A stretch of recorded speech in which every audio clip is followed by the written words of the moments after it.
Hey guys, welcome to the 63rd C programming tutorial, and in this tutorial we're going to begin looking at memory functions, and we're also going to be talking about the heap. Now the first memory function that we're going to be looking at is the simplest, and that memory function is just Malloc. And Malloc stands for memory allocate, and all that this function will do is allocate memory for us. And this Malloc function is located inside of the std library file. So just make sure you go ahead and include this whenever you want to use that function. So let's just go ahead right here and call Malloc. So M-A-L-L-O-C. And this function takes one parameter, and that's simply the amount of memory that you want to allocate. So we'll just say that we want to allocate enough memory for 5 integers. We know that the size of an int is 4 bytes, so if we multiply 5 by 4, we get 20. So we just want to allocate 20 bytes of memory. And this Malloc function just returns the address of the memory that it allocated.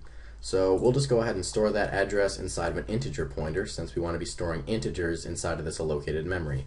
So I'll just say int nums equals the address that this Malloc function returns.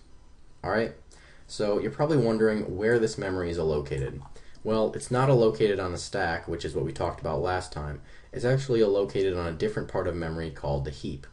So let's just go ahead and take a look at what the heap looks like in Paint right here. So we'll just say that this black box right here is the heap.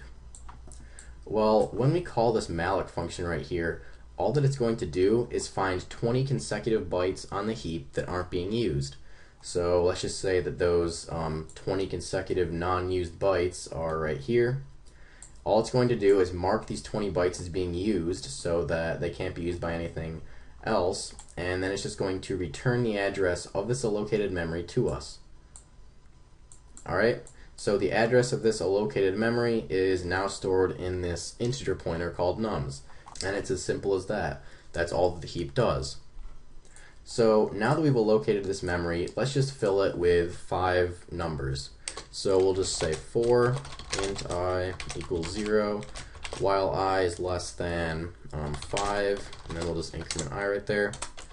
And then nums at the index of I equals I. Alright, so all that we're doing is allocating 20 bytes of memory and filling those 20 bytes of memory with 5 integers. So when we run this, we shouldn't get any errors. And this should make sense. We shouldn't get any errors writing to this memory right here because we allocated it. We should be able to write to that memory. Alright, now one thing that I really want to point out to you is that when you're ever calling Malloc, you definitely should not put a constant value right there. I said that we wanted to allocate enough memory to store 5 integers. Well, the best thing to do is to use the size of operator, and then we want to allocate memory for 5 ints.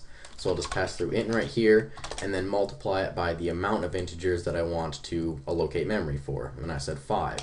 So every time that you're calling Malloc, make sure that you're using the size of operator, because on some computers the size of a data type might be different. So just to be safe, make sure that you're always using the size of operator. It's a good habit to get in. Alright, and again, if I just run this, we shouldn't get any problems, and we don't. And the last function that I want to be talking about is free. And the free function will just deallocate memory. After we're finished using all this memory right here, what we should do is just give it back to the heap. We need to free it. So if I just go ahead and make a call to free right here and pass through the address of the memory we allocated, it's just going to give that memory back to the heap. So once I free this memory, all that it's going to do in the heap is come back here and deallocate this memory so that something else can use it. It's just going to erase it so that we don't have access to read or write to it. So after we free this memory, if I try and read from it or write to it, I'm going to get an error, or the program's going to crash. So if I go ahead right here and try to say nums at the index of 0 equals 7 after I've freed the memory, then the application's going to crash. And yeah, it did. Alright, so once again, after we free the memory, we're not allowed to read from it or to write to it. So every time that you've allocated memory, make sure that you give it back to the heap. Free it. so that that memory can be used by something else. Also, it means that your program is using less memory, so it's always good to make sure that your program is using the least amount of memory as possible. Alright, so that's pretty much it for this tutorial. In the next tutorial, we'll continue looking at more memory functions. Alright, so see you guys.